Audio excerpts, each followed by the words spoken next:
দুজনেই আমার বলাটাকে অনেক সহজ করে দিয়েছে, কারণ অনেক সংক্ষেপে আমি শেষ করতে পারবো। আর যে বিষয়গুলো নিয়ে আসলে স্যার চলে গেছেন, ইন্ডাস্ট্রি চ্যালেঞ্জগুলোর কথা উনি শুনতে চেয়েছিলেন, তাহলে আমি সেটা একটু পরে বলছি। আমি বিশেষ করে সিসি প্রোগ্রামের যে প্রোগ্রামগুলো তারা ডিজাইন করেছে বা অফার করেছে, বেসিক লেভেল থেকে শুরু করে অ্যাডভান্স লেভেল পর্যন্ত, এটা অফকোর্স ইন্ডাস্ট্রির যে নিড তার উপর ভিত্তি করে হয়তো বা এটা তৈরি করা হয়েছে। বাট প্র্যাকটিক্যালি আমি কাজ করতে গিয়ে বা রিক্রুটমেন্ট করতে গিয়ে আমার কাছে যেটা মনে হচ্ছে যে আরও কিছু টেকনিক্যাল এরিয়া আছে যেগুলোর উপর যদি ফোকাস করা যায়। যেমন এখন ফ্যাক্টরিগুলো অনেক বেশি প্রোডাক্টিভিটি নিয়ে চ্যালেঞ্জ ফেস করছে, অনেক বেশি ইফিসিয়েন্সি ডেভেলপ করতে চাচ্ছে, অনেক বেশি মডার্ন মেশিনারিজ আসছে। সো এখানে এই মেশিনগুলোর মধ্যে কিভাবে আরও মডিফিকেশান করে গাইড, ফোল্ডার বা প্রসেস ইমপ্রুভমেন্ট নিয়ে যারা কাজ করতে পারে, ইনোভেশন নিয়ে যারা কাজ করতে পারে, এই বিষয়ের উপরে যদি কোনো টেকনিক্যাল ট্রেনিং দিয়ে রিসোর্স তৈরি করা যায়, তাহলে আমার কাছে মনে হয় এই ধরনের লোকগুলো ইন্ডাস্ট্রিতে অনেক বেশি কন্ট্রিবিউট করতে পারবে। কারণ আমরা যখন কোনো টেকনিক্যাল পজিশনের জন্য রিক্রুটমেন্ট করতে চাই, তখন আসলে ওই ধরনের রিসোর্স পাওয়া যায় না, বা তাদের টেকনিক্যাল নো হাউটা খুব কম থাকে। সো ওরকম যদি রেডি ফর্মে কিছু পার্সনদেরকে পাওয়া যায় যাদের লেটেস্ট মেশিনারিজ সম্পর্কে ধারণা আছে, ওই মেশিনারিগুলোর মধ্যে বিভিন্ন রকমের প্রসেস ইমপ্রুভমেন্ট ইনিশিয়েটিভ নিলে পরে প্রোডাক্টিভিটি, ইফিসিয়েন্সি অনেক বেশি বাড়ানো যায়। সো এখন অনেকগুলো কনসাল্টিং ফার্ম কিন্তু এই কাজগুলোই করছে, যে যারা প্রসেস ইমপ্রুভমেন্ট নিয়ে কাজ করে। কারণ আমরা হয়তো বা স্কিল ডেভেলপ করছি, মাল্টি স্কিলিং করছি থ্রু আওয়ার ট্রেনিং সেন্টার অথবা আপনাদের ট্রেনিং সেন্টারের মাধ্যমে, কিন্তু এই স্পেশাল জায়গাগুলোতে আরও একটু বেশি ফোকাস করা যায়। আর বিশেষ করে ইউনিভার্সিটির অথরিটির কাছে আমার যেটা এক্সপিরিয়েন্স, যেটা তানবীর ভাই এবং আরিফ ভাইও বলেছেন, আমরা যখন ইন্টার্নশিপ নিয়ে শুরু করতে চাই, আমাদের ইন্টার্নশিপ প্রোগ্রামে এখন অনেক আমরা চেঞ্জ এনেছি। আমাদের একটা লং টার্ম ফোকাস আছে, সেখানে হচ্ছে আমাদের এখানে যারা ইন্টার্ন করবে, যারা অন দ্য জব লার্ন করবে, তাদেরকে আমরা অপরচুনিটিগুলো অফার করব, মানে যে অ্যাভেলেবেল অপরচুনিটিগুলো আছে সেখানে আমরা করব। তাই আমরা প্রথম থেকেই কিন্তু একটু স্ক্রিনিংটা অনেক বেশি স্ট্রং করছি। সবচাইতে বড় চ্যালেঞ্জ হচ্ছে যে ইউনিভার্সিটিগুলো থেকে যে গ্রুপ সেট করে দেওয়া হয়, অনেক সময় আমরা যখন ইন্টারভিউ করি তখন হয়তো আমরা কম্পিটেন্ট পেলাম একজনকে, যে আমাদের ফিউচার ডিমান্ডকে ফুলফিল করতে পারবে, পটেনশিয়াল মনে হচ্ছে, কিন্তু সে দেখা গেলো যে বললো যে না, আমার ইউনিভার্সিটিতে আরও যে 3জন আছে তাকে সহ আমাকে গ্রুপ সেট করে দিয়েছে, আমি গ্রুপের বাইরে থেকে ইন্টার্নশিপ করতে পারবো না। এরকম অনেক ইউনিভার্সিটিগুলো থেকে এই ধরনের চ্যালেঞ্জ আমরা ফেস করছি। সো এই ক্ষেত্রে আমাদের লিমিটেশন হচ্ছে যে আমরা এখন কিন্তু আর গ্রুপে যে সবাইকে আমরা ইন্টার্নশিপের অপরচুনিটি দিতে পারবো তা কিন্তু না। অনেক কোম্পানি, যেমন তানবীর ভাই বলেছেন, ওনাদের এখানে অনেকগুলি স্ক্রিনিং পরে কিন্তু ওনারা অপরচুনিটিটা দিয়ে থাকেন। কারণ আমাদেরও একটা এইম আছে যে যাকে আমরা শিখাবো তাকে তার ইফেক্টিভ লার্নিং যাতে হয়, অন দ্য জব ট্রেনিংটা যাতে করে এত ভালোভাবে বিভিন্ন প্রোগ্রামস আমাদের থাকে, সে শিখার পরে যাতে করে আমাদেরকে কন্ট্রিবিউট করতে পারে, এবং ফিউচারে আমাদের আসলে ইন্টারভিউ দিয়ে বাইরে থেকে আবার একটা প্রসেসের মধ্যে দিয়ে লোক রিক্রুট করা, এই ঝামেলাটা আমাদের কমে যাবে।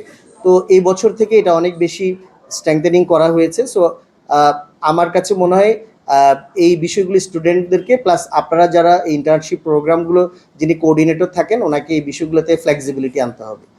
দ্বিতীয়ত হচ্ছে, যারা শিখলো, যাদেরকে জব প্রোভাইড করলাম, অফকোর্স এখন এটা খুবই একটা competitive market, not only Shanta Mariam, এই বিশেষ করে ডিজাইন ডেভেলপমেন্ট টিমে আরও অনেকগুলো ইউনিভার্সিটি সেম প্রোগ্রাম অফার করছে।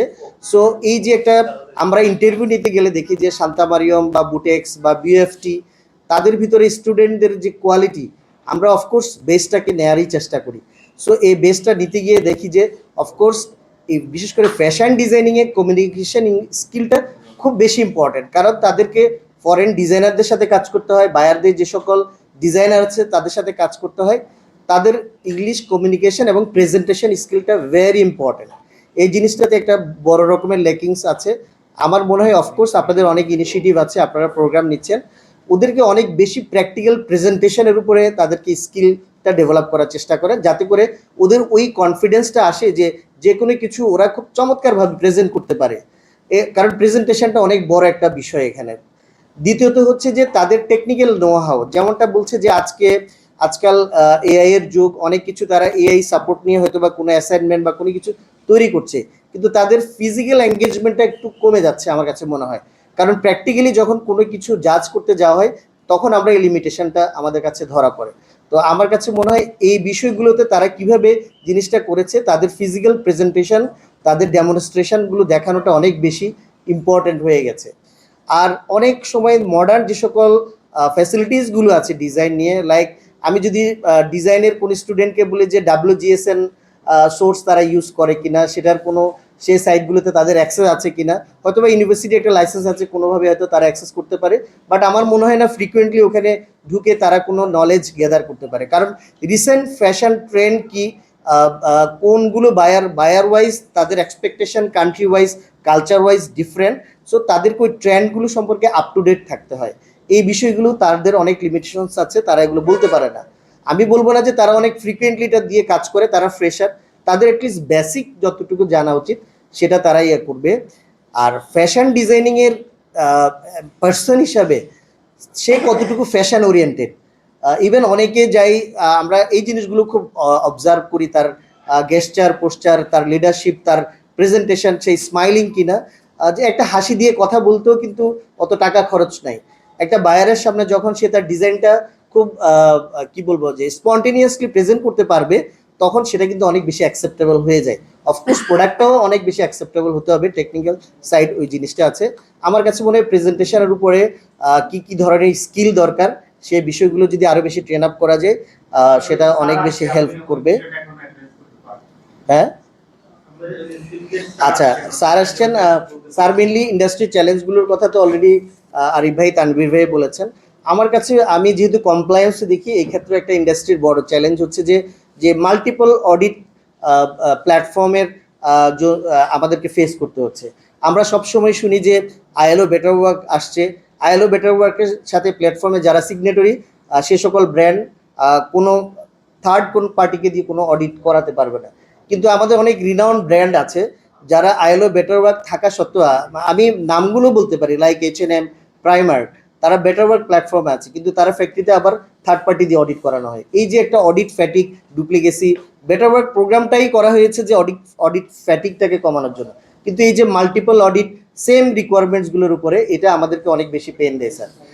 আর আমাদের ইন্ডাস্ট্রির যে বিষয়টা হচ্ছে যে এখন বড় চ্যালেঞ্জ যে এমপ্লয়ীদের যে কনসিস্টেন্সি, একটা ফিমেল অপারেটর অনেক বেশি স্কিল হয়ে যাওয়ার পরে দেখা যাচ্ছে যে 8-10 বছর পরে, 5 বছর হলে সে চাকরি ছেড়ে দেয় সার্ভিস বেনিফিটের জন্য, 10 বছর হলে তার সার্ভিস বেনিফিটের জন্য চাকরি ছেড়ে দেয়। এছাড়াও তার ফ্যামিলি কিছু বিষয় থাকে।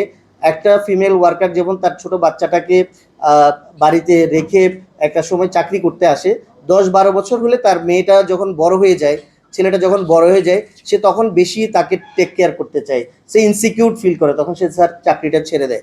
সো আমাদের ইন্ডাস্ট্রিতে মনে হয় স্যার আরও বেশি পরিমাণে যদি আমরা ডে কেয়ার সেন্টার অথবা পাশাপাশি ভালো এক কোনো dorm facility with educational system develop করা যায়, তাহলে কিন্তু তাদের রিটেনশনটা অনেক বেশি ভালো করা যেতে পারে। তো আমি আসলে সবাই হয়তো বেশি নিয়ে ফেলেছি, আরো অনেক কিছু বলার ছিল। ধন্যবাদ আপনাকে। আচ্ছা, আমাদের এখানে আমরা অফকোর্স ইন্টার্ন প্রোগ্রাম দিয়ে যেহেতু শুরু করেছি, আমরা ওইভাবে এখন আর ম্যানেজমেন্ট ট্রেনিং প্রোগ্রামে নাই। আমরা যে সকল ইউনিভার্সিটি যখন ইন্টার্ন প্রোগ্রামের জন্য আমাদেরকে অ্যাপ্রোচ করে, আমরা ওখান থেকে ইন্টারভিউর মাধ্যমে আমাদের যে ক্যাপাসিটি আছে ওই অনুযায়ী আমরা সিলেক্ট করে নিই। ওদেরকেই আমরা অন দ্য জব বিভিন্ন ট্রেনিং প্রোগ্রামের থ্রুতে তাদেরকে আমরা কম্পিটেন্ট হিসেবে তৈরি করার চেষ্টা করি। ওখান থেকে আমরা ইন্টারভিউ নিয়ে আমাদের পজিশনগুলোকে ফিল আপ করি। এখন আর আমরা বাইরে থেকে কোনো ম্যানেজমেন্ট ট্রেনিং ইন্টারভিউ দিয়ে নিব না। Thank you.